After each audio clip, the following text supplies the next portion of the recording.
Somos Justiça TV e, tal como em outros anos, encontramos-nos na sede da Ordem dos Advogados, desta vez para entrevistar o seu atual bastonário, Dr. Guilherme Figueiredo, a quem desde já deixo os meus cumprimentos e agradeço a oportunidade de cá estar.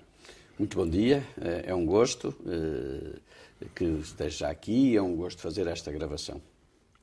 Dr. Guilherme Figueiredo, permita-me iniciar da seguinte forma. O Dr. Guilherme candidatou-se a bastonário da Ordem dos Advogados, primeiro em 2013 e depois em 2016. Entretanto, percorreu 2 anos do mandato para o qual foi eleito em 2016 e, entretanto, já se fala também numa possível candidatura a um mandato de mais 3 anos. Eu pergunto, as ambições que tinha em 2013 são as mesmas de 2016 e estas são as mesmas que tem hoje, em 2019? Podemos falar num projeto que se iniciou e que está longe de terminar? Sim, é claro que se trata de um projeto que se iniciou e que ainda não terminou. Eu tenho referido, nós tivemos que trabalhar muito em matérias que não são visíveis, que têm a ver com a reorganização da Ordem, a reorganização dos serviços, colocar a Ordem no cumprimento das questões que têm a ver com a legalidade, problemas relacionados com os procedimentos administrativos, problemas relacionados com a contratação pública, problemas relacionados com a gestão financeira, problemas relacionados com a própria estrutura que não estava preparada para responder a muitas matérias porque não tinha quadros qualificados para o efeito. A alteração foi muito grande, é uma alteração que não é visível, mas que exigiu um trabalho imenso. E, portanto, isto é funciona um pouco às vezes como vasos comunicantes. Quando nós atingimos o máximo da capacidade de ação, é evidente que várias coisas avançam, porque são necessárias, porque é preciso criar as estruturas para depois, então, no fim, finalmente, criar um teto com uma grande claraboia para nos permitir continuar sempre. Isto é um limite, como alguém diz, que é perfeitamente ultrapassado quando necessário. E, portanto, a ideia foi essa. E, portanto, há aqui matérias que ficaram por trabalhar, por fazer, relativamente a várias perspectivas que tínhamos sobre a ação da própria política da Ordem e, portanto, foi isso que determinou a necessidade de vir no futuro a renovar, pelo menos em termos de candidatura, embora convictos, como é evidente, que as coisas correrão bem e que poderemos finalizar um trabalho imenso que temos vindo a fazer. Aliás, esse trabalho imenso só tem um defeito. Nós temos comunicado pouco com os colegas e os colegas têm razão relativamente a essa matéria e, portanto, também estaremos e vamos fazer, com certeza, a apresentação de tudo quanto já fizemos para os colegas saberem o que foi feito, o que não foi feito e, acima de tudo, matérias que são fundamentais, não apenas no sentido imediato, mas no sentido também de lançar políticas a curto, médio e longo prazo. A propósito da reestruturação interna de que fala, houve desde logo uma inversão, houve uma que teve, essa reestruturação teve impacto significativo logo num aspecto, que é o aspecto económico do Conselho Geral. Claro. Houve uma inversão brutal da situação económica da Ordem. Sim, claro que sim. O que era fundamental, na nossa opinião, relativamente à gestão, era ter aqui, criar princípios e regras de gestão financeira. Isto era absolutamente essencial. E ela partia de um pressuposto importantíssimo, que é, nós não temos, a Ordem não tem apoios do Estado para a sua atividade, embora devesse tê-lo, porque temos delegação de poderes do Estado sobre matérias para as quais deveríamos estar a ser apoiados. E temos, o que temos acima de tudo são receitas com as cotas dos advogados. Nós fornecemos serviços aos advogados, nós temos uma atuação importantíssima na formação e também naquilo que tem a ver com a vida da advocacia, que muitas vezes as pessoas não percebem, como é o caso da liberdade. Hoje, muita gente acha que a liberdade é isto, não há problema nenhum, mas ninguém percebe o trabalho que foi feito até chegarmos aqui e aquilo que é preciso fazer para se manter isto assim. O que significa que Nós, relativamente à gestão, naturalmente entendíamos logo que só se deve gastar no que é absolutamente necessário e devemos ter sempre o cumprimento de regras de gestão orçamental. Foi por isso que no primeiro ano de mandato nós conseguimos reduzir as despesas a 1.800.000. Para essa situação também contribuíram as iniciativas de cobrança das cotas que os advogados tinham em atraso? Não contribuiu, porque isso só começou agora. Esse foi um outro problema que deu muito trabalho e que também não é visível, que é, nós chegamos cá e ficamos surpreendidos com a circunstância, não que já sabíamos mais ou menos do número e do valor das cotas em dívida, mas pela circunstância de nada ter sido feito relativamente a esse problema. Ora, o não ter sido feito nada sobre isso tem um significado político. O que interessa aqui é a questão política, não é o resto. O significado político é que era melhor não mexer nas águas, porque quando se mexe nas águas isso pode trazer consequências até ao nível eleitoral. E, portanto, nós entendemos exatamente o contrário. Nos termos da boa gestão era preciso resolver isso. Porquê é que demoramos? Porque, como nada estava feito, e como a Lei das Associações Públicas determinava que era a autoridade tributária a tratar do assunto, matéria essa, que a Ordem dos Advogados, aliás, todas as ordens, incluindo a própria CNOP, que junta as ordens todas, nada fizeram na discussão da Lei das Associações Públicas, no sentido de isso não ter ficado lá, que seria a autoridade tributária, mas seria a competência dos tribunais cíveis para essa matéria. E, portanto, nós confrontamos desde logo com isso. A seguir, confrontamos com uma outra questão, que era tentar não o fazer, significaria, como significou, incompetências por parte do Tribunal. Por último, quando passamos à autoridade tributária, a própria autoridade tributária disse que não tinha competência. Portanto, ficámos no mundo do LIN, ou do NIM, melhor dito, e ficámos surpreendidos porque nada estava feito. Quando fizemos a exposição à senhora diretora-geral da autoridade tributária, ela percebeu o que estava a passar, naturalmente, é uma pessoa inteligente, e connosco, e rapidamente resolvemos isso. O problema foi a seguir. Depois de resolvido isso, nós confrontamos o problema que ainda está a ser resolvido com a autoridade tributária, com uma plataforma das finanças absolutamente anacrónica, que permite apenas colocar diariamente cerca de 6 execuções e com muitas dificuldades, com muitos erros, com a plataforma ir a fazer blackouts, a termos que recomeçar tudo de novo. Felizmente, e mais uma vez, depois de explicitar isto à senhora diretora-geral, é evidente que está agora os serviços da Ordem da área informática e os serviços informáticos da autoridade tributária estão a tratar de criar aqui um web service que permita, de uma forma simples, resolver o problema. Porque nós temos muitas cotas em dívidas. E qual é a questão da cota em dívida? O problema da cota em dívida, como é evidente, é esta. É que na Ordem dos Advogados ainda é mais grave. Porquê? Porque os advogados do apoio judiciário, ou que prestam apoio judiciário, que têm colegas com maior dificuldade, mas também têm colegas que não têm dificuldade e o fazem e bem em nome de um serviço que é fundamental de relevante interesse público, têm as cotas em dia porque são obrigados a tê-las de acordo com o nosso regulamento. Os outros é que não têm. E, portanto, repare como isto era, de facto, alguma coisa que não poderia ser.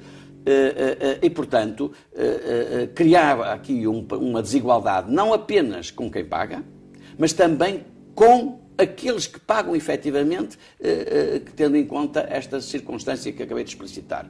O que significa que era preciso trabalhar nisto. Estamos a trabalhar nisso, vamos manter isso e vamos acelerar, aliás, isso, independentemente, diria eu, do ano em que estamos. E, portanto, a circunstância de estarmos num ano eleitoral não nos vai fazer parar, suspender esta ação política da Ordem relativamente ao princípio da igualdade, que é cobrar, naturalmente, as cotas que estão em dívida.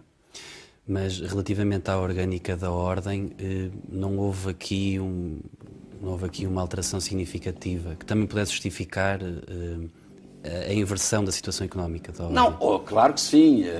Repare, nós tivemos que, desde logo, avaliar todos os serviços, fazer contratações específicas para os serviços, de forma a eles poderem atuar com maior eficácia. É uma questão fundamental, porque a gestão vive também disso.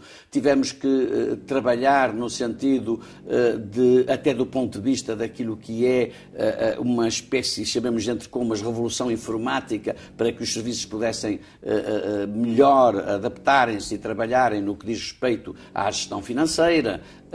Muita coisa foi alterada nesse sentido e, acima de tudo, foi a avaliação. Eu costumo dar o exemplo entre um dia do advogado, a comemoração do dia do advogado, que chegou a custar 110 mil euros antes, e o dia do advogado que, logo com a nossa gestão, passou a 10 mil. E, portanto, estamos a falar entre 110 e 10 mil. O que é curioso é que muita gente, ou se quiser, muitas pessoas que estavam ligadas também ao próprio Conselho Geral anterior, hoje ouve-se falar de que nada tinham a ver com isso e de nada sabiam. O que, aliás, diria eu, não é uma circunstância bonita, porque é colocarem-se de fora de uma questão que tem apenas a ver com uma circunstância, naturalmente, de avaliação da responsabilidade democrática e, neste caso, da responsabilidade política. Não é outra que esteja em jogo, é essa que é importante avalizar. Portanto, houve esta inversão da situação económica, não é principalmente pelas iniciativas de cobrança que falámos, mas, portanto, quando estas ocorrerem com maior eficácia, a Ordem vai estar numa situação ainda melhor. Sim, com certeza.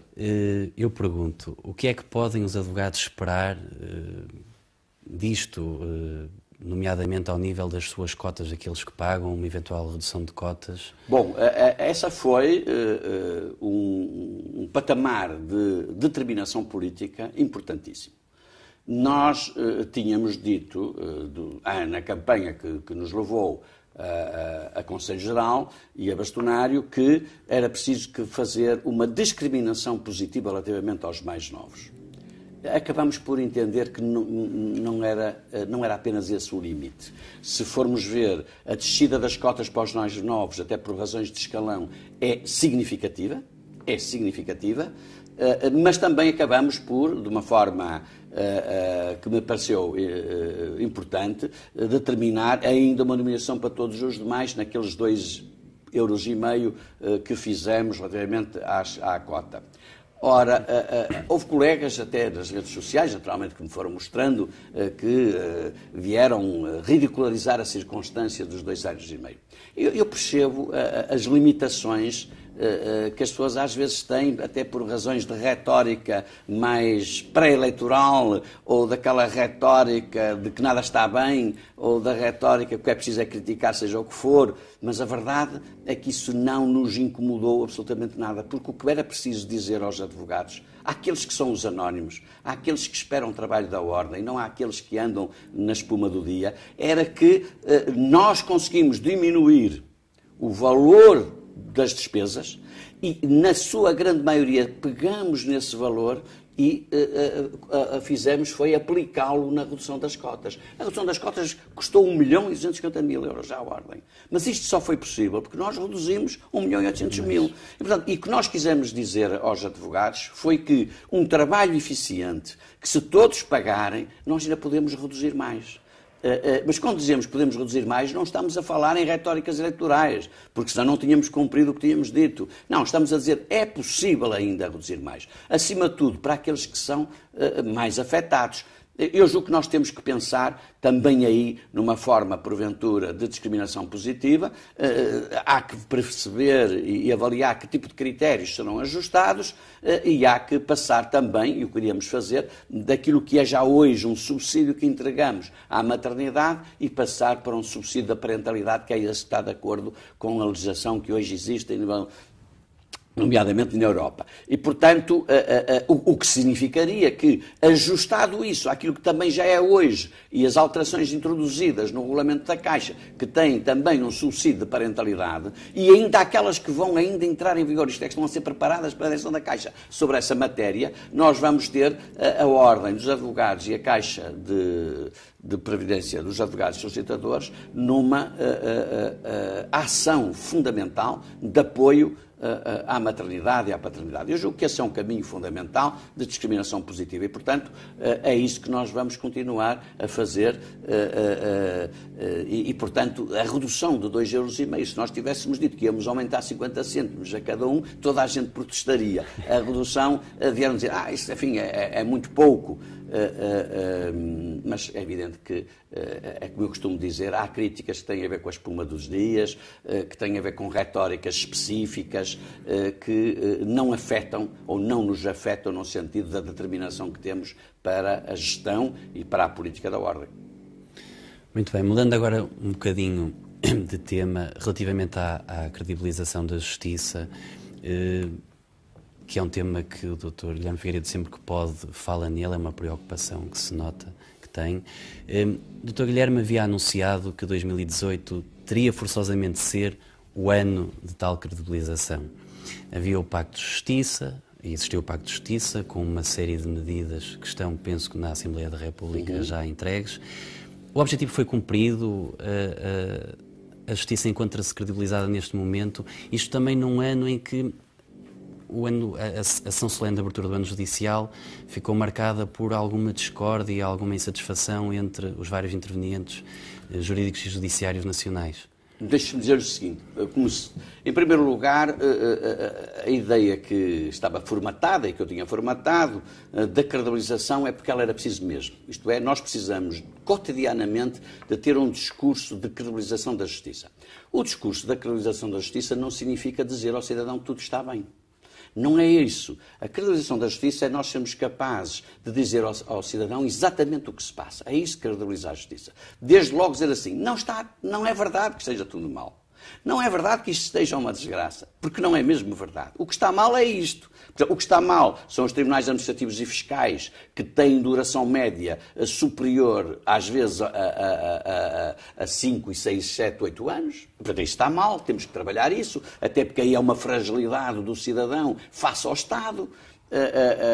Em segundo lugar, está mal, muitas das vezes, aquilo que se passa nos tribunais de comércio, está mal na cultura sobre direito de família de quem julga, e, portanto, há que ter aqui um trabalho importantíssimo do ponto de vista cultural, ainda está mal, e só se tem olhado para os acórdãos dos tribunais da relação e não se tem olhado para aquilo que são algumas decisões da primeira instância, decisões de imposição contra a vontade, muitas das vezes, das próprias crianças e dos progenitores.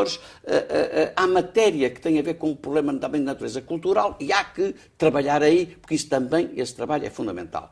E há depois coisas que estão a funcionar muito melhor, os tribunais cíveis têm melhorado imenso, a justiça no geral, salvo os megaprocessos na área criminal, tem melhorado.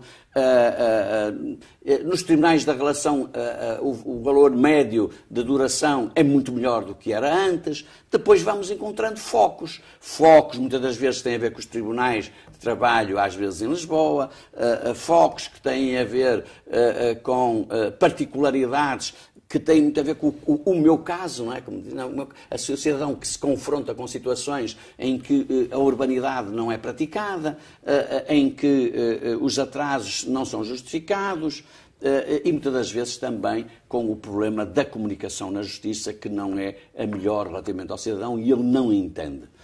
Por último, também é importante dizer que a Ordem tem mantido este princípio fundamental da defesa dos direitos, liberdades e garantias do cidadão, o que significa que é preciso criar equilíbrios a partir da própria Ordem, relativamente, muitas das vezes, a uma ação da investigação criminal muito ousada do ponto de vista da necessidade que prevê e age de uma investigação criminal para a eficácia, mas que não respeita, muitas das vezes, aquilo que são os direitos, liberdades e garantias de cada cidadão. E aí a advocacia está sempre presente. E, portanto, é ela que garante a afirmação do Estado de Direito Democrático, através também da sua própria ordem e dos advogados que, no dia-a-dia, estão nesse trabalho.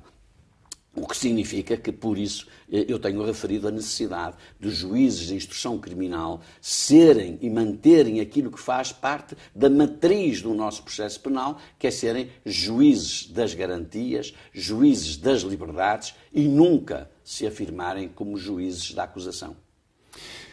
Abordou vários temas agora.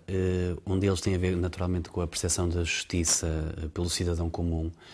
A justiça, para percebermos porque é que a justiça não é credível, temos que perceber qual é a percepção do cidadão. O ano passado falou várias vezes, estava motivado com um projeto que era o inquérito que iria ser feito ao cidadão.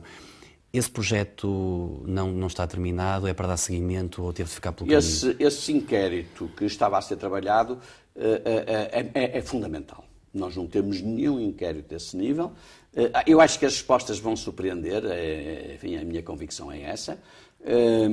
E estava a ser trabalhado pela Ordem, pelo Sr. Presidente do Supremo Tribunal de Justiça e pela Sra. Procuradora-Geral da República. Ora bem, agora temos novos protagonistas e, portanto, nós não conseguimos concluir na altura isso, até porque isso determinaria também, ou deveria determinar, a participação do Ministério da Justiça, que iríamos convidar, e julgo que esse trabalho é um trabalho que, tendo em conta o que já foi feito, tendo em conta que já elaboramos o questionário, tendo em conta que já temos tratado a questão, inclusive com a empresa que poderia garantir esse trabalho, agora era preciso motivar os novos protagonistas e também o Ministério da Justiça para que pudéssemos concretizar essa ideia de um inquérito ao cidadão, porque ele seria fundamental para várias coisas. Em primeiro lugar, para percebermos se a ideia que o cidadão tem sobre a justiça é tão má como alguns afirmam, ou não é exatamente isso, como eu estou, aliás, convicto. E, em segundo lugar, porque também permitirá, através das perguntas, perceber onde é que o sistema falha para o cidadão. E, portanto, vamos ver, porque isso poderia ajudar a refletir e a agir sobre aquilo que está mal, tendo em conta a própria sensibilidade de quem está, muitas das vezes, no terreno e é parte ativa, enquanto autor ou réu, ou enquanto participante ou arguido, nos processos que se desenvolvem hoje nos tribunais. E sempre com esta ideia. E porquê? Porque os tribunais são fundamentais e no futuro serão ainda mais importantes como centralidade da coesão social dos países de direito democrático. Relativamente à credibilização da justiça, isto vai dar para falarmos bastante tempo e sobre várias perspectivas. Pode a justiça ser credível em Portugal quando há questões como os lesados do Banif? Bom, é evidente que para os lesados do Banif eles têm uma perspectiva diferente. Vamos lá ver, o que é que aconteceu quanto aos lesados do Banif? O nosso legislador regulou a questão dos lesados do Banif e também do BES, tendo em conta o território. A Ordem dos Advogados tem uma perspectiva diferente e teve, nessa altura, uma perspectiva diferente, que era dizer, bom, mas os que estão fora do território nacional ainda são mais lesados, porque, porventura, são pessoas com melhor dito, com maior iliteracia e, simultaneamente, são pessoas que apostaram por razões de aforro, mais de aforro e menos de investimento. E, portanto, não faz sentido estarem excluídos. Bom, nesta altura, o que aconteceu foi que numa resolução do Conselho de Ministros foi entendido que a Ordem deveria determinar os critérios e deveria fazer a escolha dos peritos para a solução desses lesados. É isso que estamos a trabalhar, juntamente com o Governo, e, portanto, e temos ouvido, enfim, quem representa também os lesados, e, nesse sentido, julgo que podemos contribuir enquanto instituição fundamental, enquanto uma ordem que tem, inclusive, que é identitária com o próprio Estado de Direito e que, aliás, nos seus estatutos tem a defesa do Estado de Direito. É evidente, e tem, aliás, também representação constitucional no sentido que está lá referido como o colaborador fundamental no âmbito da administração da justiça. É evidente que isto é absolutamente essencial, mas há uma nota que tudo isto tem que estar também depois caracterizado do ponto de vista da credibilização. A credibilização também passa pela diminuição das custas judiciais. E isso tem sido uma luta da Ordem dos Advogados, e muito minha também, no sentido de que as custas tenham venham a ter, e se trabalhe nesse sentido, de custas que tenham a ver com a capacidade das pessoas singulares para responder àquilo que são o acesso ao direito e aos tribunais, que é um princípio constitucional efetivo e fundamental de qualquer Estado de Direito. E, portanto, muito mais num Estado de Direito democrático, e, portanto, é essencial que essa matéria seja tratada, trabalhada, e aí ficamos muito satisfeitos pela circunstância de isso ter entrado no Pacto da Justiça. Porque a proposta da Ordem, enfim, tinha era de um âmbito muito maior do ponto de vista dessa redução.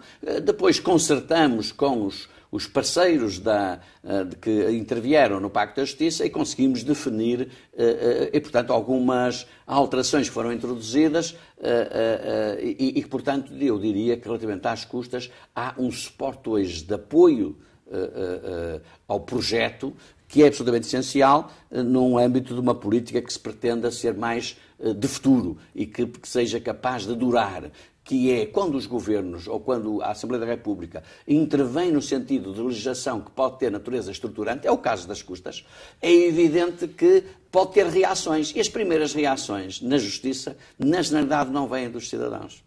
Isso é que na saúde, na justiça é ao contrário, vem dos participantes, dos profissionais, daqueles que estão no ativo e a trabalharem na justiça. Ora, neste caso, estes já estão de acordo.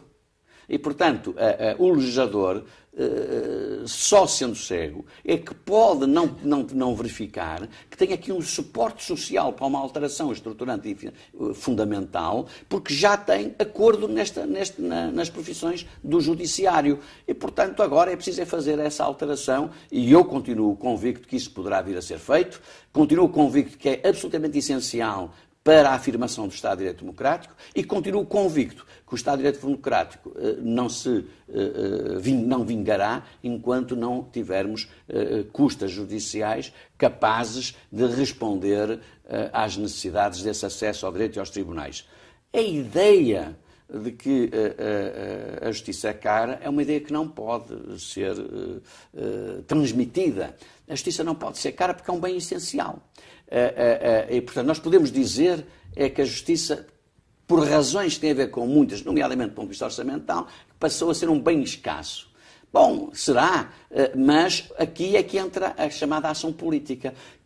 Mesmo quando estamos perante bens escassos, que os determinam como bem económico, é evidente que aí a atuação política pode dizer, bom, até poderia ser ou até poderá ser, mas do ponto de vista das prioridades da ação política, ele passa a ser um bem essencial, porque nós participamos naquilo que é essencial do ponto de vista financeiro para que as pessoas possam gozar no sentido de agir, no sentido de utilizar um bem que é fundamental, porque a justiça é um bem de coesão social, não é um bem de luxo, é de coesão social, é necessário à afirmação de uma comunidade. E é por isso que também o Tribunal é um bem absolutamente essencial para essa mesma coesão. Mas existe o apoio judiciário. Pois existe. Não acredita no apoio judiciário tal como se encontra definido neste momento? Não, vamos lá ver. Existe o apoio judiciário e ele tem respondido a muitas necessidades. Se me pergunta se é preciso melhorar o modelo, claro que sim. Aliás, este Conselho Geral, juntamente com o Instituto do Acesso ao Direito, que é o IAD, daqui da nossa ordem, tem melhorado, tem trabalhado muito nesse sentido. Em primeiro lugar, há um grupo de trabalho, e existiu um grupo de trabalho do Ministério da Justiça, onde nós também participamos. Não estamos de acordo com algumas matérias que lá foram discutidas, não estamos de acordo com decisões que lá foram tomadas, mas estamos de acordo com muitas matérias que foram. Uma delas que estamos inteiramente de acordo é a afirmação desse trabalho que foi feito, no sentido de que deve haver sempre uma consulta prévia para que seja determinado se a pretensão jurídica do beneficiário faz sentido ou não faz sentido. Bom, e, portanto, o modelo deve ser sempre melhorado. Mas, de vez em quando, temos revés. Por exemplo, nós temos conhecimento de imensa jurisprudência dos tribunais da relação e até também de sentenças de primeira instância que dizem que sempre que um advogado, no âmbito do apoio judiciário, atua em 2 sessões no mesmo dia, e portanto há aqui uma divisão de almoço, elas devem ser pagas ao advogado em 2 sessões. Há imensa jurisprudência que temos ganho nos tribunais, nomeadamente da relação, a dizer exatamente isto. Entretanto, há um acórdão do Tribunal Constitucional que vem dizer quase o contrário, isto é, o acórdão só vem dizer que não há inconstitucionalidade no sentido diverso, mas depois tem uma justificação que é do interesse do Estado e dos meios económicos ou financeiros do próprio Estado para que seja determinado o contrário, isto é, apenas o pagamento de uma das sessões. E isto é a subversão de todos os princípios jurídico-constitucionais e é o próprio Tribunal Constitucional que o faz. Claro que nós temos que o dizer, porque isso faz a diferença entre nós e muitos outros. O Tribunal Constitucional tem várias secções e o Tribunal Constitucional tem juízes. Nem todos pensam da mesma maneira. Estou absolutamente convencido que nesta matéria uma boa parte, eu até diria a maior parte dos senhores conselheiros não pensam igual àquele acórdão do Tribunal Constitucional. E, portanto, é aquelas pessoas concretas, aqueles juízes, aqueles conselheiros concretos, nomeadamente a partir da senhora relatora, que deu aquele acórdão, que é um acórdão que, do ponto de vista técnico-jurídico, na minha modesta opinião, não faz qualquer sentido e não é um acórdão que se enquadre naquilo que é a própria determinação constitucional. Eu julgo até que há aqui um problema quase de cultura constitucional, quer dizer, vir dizer que alguém não deve receber o que deveria receber, porque é preciso olhar para as capacidades orçamentais, é vir dizer que não existe a determinação de prioridades políticas e da afirmação da política na definição dessas mesmas questões que têm a ver com a capacidade de um Estado em pagar o que deve pagar. E, portanto, em vez do Estado fazer uma coisa, poderia fazer outra. O que essa secção, o Tribunal Constitucional veio dizer é exatamente o contrário. É muito mais importante essa afirmação de políticas financeiras do Estado que devem ser restringidas para que alguém que esteja a atuar enquanto profissional, então não deva receber para que isso possa suceder. Claro que nós poderíamos brincar com isto, dizer, bom, então é preciso reduzir a remuneração dos senhores conselheiros do Tribunal Constitucional em nome das necessidades orçamentais do Estado. Ora, isto não faz sentido. Isto não faz qualquer sentido e, portanto, isto não é um revés, porque essa matéria que foi tratada agora no acórdão constitucional não tem significado, nem restringe, nem é limitador daquilo que pode vir a ser o acórdão uniformizador do Supremo Tribunal de Justiça, que, eu estou convicto, terá um senso e uma capacidade de afirmar as duas sessões que, naturalmente, não seguirá as premissas daquele infeliz acórdão do Tribunal Constitucional. Com uma agravante, é que, no fim, obriga a pagar de custas 2.500 euros. Como toda a gente sabe, eu tenho afirmado contra isso do Tribunal Constitucional, tenho afirmado a necessidade da Ordem ter a possibilidade de poder também estar na frente dos pedidos de verificação da inconstitucionalidade por omissão ou por ação sucessiva e abstrata. Ora bem, é claro que isso a Ordem já deveria ter, até porque este acórdão vem mostrar exatamente isso. Nós, e até relativamente a muita legislação, as pessoas têm essa possibilidade de o fazer, e essas entidades muitas vezes também não o fazem, por diversas razões, mas se a Ordem tivesse isso, como deveria ter, e como noutros países tem, nós poderíamos já ter uma atuação muito mais relevante e com maior eficiência nestas matérias. E, portanto, o que é preciso é ir trabalhando, criar pontes com todos, mas, acima de tudo, nunca termos um discurso generalista que pode apanhar quem com isso não está de acordo e metê-los no mesmo saco, que muitas das vezes cria reações de defesa que não seriam bons para o trabalho que